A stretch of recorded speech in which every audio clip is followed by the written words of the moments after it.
On April 14, 2011, Travis Kelce tweeted, "I just gave a squirrel a piece of bread and it straight smashed all of it. I had no idea they ate bread like that. Haha, hashtag crazy." This is the Museum of Twitter, the show we talk about the most important tweets in the history of Twitter.com. As Mike Bouvet noted yesterday, the man who tweeted this is now engaged to the world's most famous pop star. And you know what? Good for him. I've covered a lot of dug up old tweets from famous people, and a lot of times they don't reflect well on that famous person. But this one just makes you shake your head and smile and go like, Travis. He's Travis Kelce, the tight end for the Kansas City Chiefs, who is now world famous for being engaged to Taylor Swift, did tweet like an idiot back in the day. And I say that with very little judgment. But when he started dating Taylor Swift, people went back to his Twitter account and found tweets from when he was in college and made them pretty famous. And this is definitely the one that was made most famous. But some other highlights are, nap time, one from class to therapy, now I need some Chipotle, then I'm off to check out my new apartment. And relevant for his relationship with Taylor Swift, he tweeted, "Women that have a sense of humor, hashtag plus." And yes, there was a problematic tweet or two, but his problematic tweets are, I'm not racist, but Asian people make me laugh when they smile. So on balance, he has some of the least problematic old tweets of all time. And you can kind of understand why this one in particular about the squirrel was the one that was made most famous. When these tweets were dug up, they were discussed on the New Heights podcast that he does with his brother Jason, and this is what Travis had to say. "I'm just out here just saying nonsense. I just gave a squirrel a piece of bread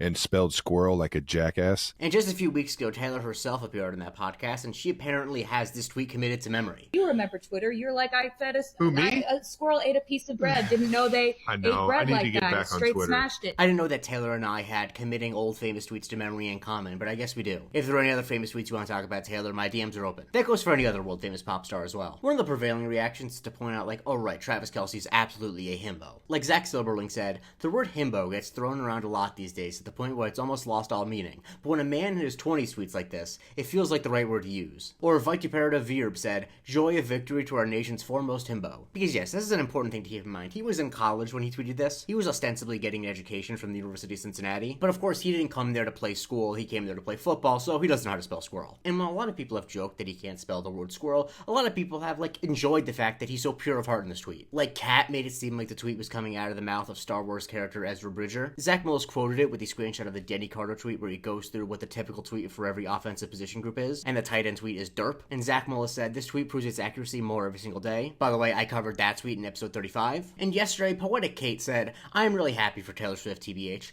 I think sometimes there's an expectation for artists to marry or partner up with other artists, but sometimes you just need to marry a hot himbo who once gave a squirrel a piece of bread." And to be frank, that's how I feel as well. I'm not a gigantic fan of Taylor Swift or anything. I'm not super invested in this relationship, and I don't think that Travis Kelce is without flaws, but I do think that there's something sweet looking back through Taylor Swift's dating history of seeing her end up with a guy like this. I just imagine dating Travis Kelce is a lot less stressful than dating, say, Tom Hiddleston. No disrespect to Tom Hiddleston. I didn't even realize this, but I'm wearing an alligator Loki shirt right now. No disrespect to him. But he's probably asking complex questions, whereas Travis Kelce's asking if the wedding can be catered by Chipotle. Now, not everyone is fine with Taylor Swift ending up with such a dumb guy. Yesterday, Brian Haley quoted the tweet and said, "This dude doesn't need a wife, he needs a legal guardian." And dripping with more resentment is Art saying, "He was 22 spelling it squirrel. Meanwhile, Taylor was writing 2 headlights shine through the sleepless night, and I will get you alone, your name has been echoed through my mind. And I just think you should know that nothing safe was worth the drive, and I'll follow you home. Sure, why not?" But generally, people have been positive about this and made positive jokes. For one, lots of people, including Evermother13, pointed out that Taylor Swift dressed up as a squirrel on Halloween 2021. And Cowboy Postbop wrote this great piece of fiction about the wedding. Travis wading through a thick throng of family friends and well-wishers on the big day when he finds,